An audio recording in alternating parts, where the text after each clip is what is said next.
Ang mabuting balita ng Panginoon ayon kay San Lucas.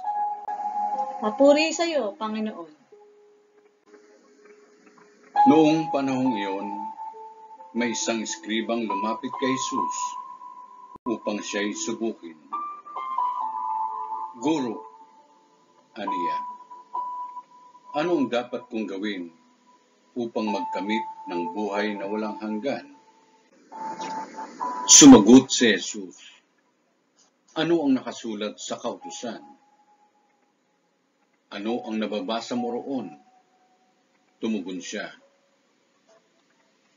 ibigin mo ang Panginoon mong Diyos ng buong puso, ng buong kaluluwa, ng buong lakas, at ng buong pag-iisip.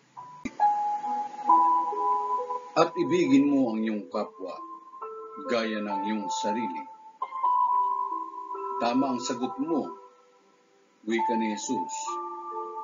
Gawin mo yan at mabubuhay ka.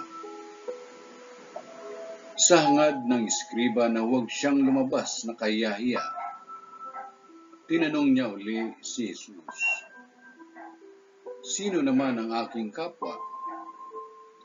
Sumagot si Jesus, may isang taong naglalakbay buhat sa Jerusalem, patungong Jericho. Hinarang siya ng mga tulisan, kinuha pati damit sa katawan, binugbog at halos patay na ng iwan. Nagkataong dumaan doon ang isang saserdote at pagkakita sa taong nakandusay, siya'y lumihis at nagpatuloy ng kanyang lakad.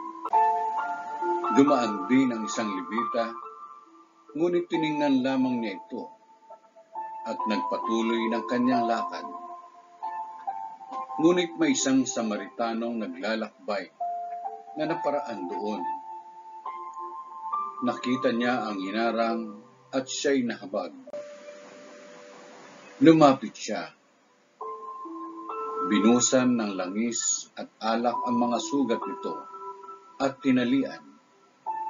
Sakay sinakay ang tao sa kanyang sinasakyang hayop. Dinala sa bahay panuluyan at inalagaan doon. Kinabukasan, dumukot siya ng 2 denaryo, ibinigay sa may-ari ng bahay panuluyan at sinabi, alagaan mo siya at kung magkano man ang kakulangan niyan, babayaran ko sa aking pagbabalik. Sino ngayon sa palagay mo ang nagpakita ng kanyang pakikipagkapwa sa taong hinarang ng mga tulisan? Tanong ni Jesus. Ang nagpakita ng habag sa kanya. Tugon ng eskriba. Sinabi sa kanya ni Jesus, humayo ka't gayon din ang gawin mo. Ang mabuting balita ng Panginoon.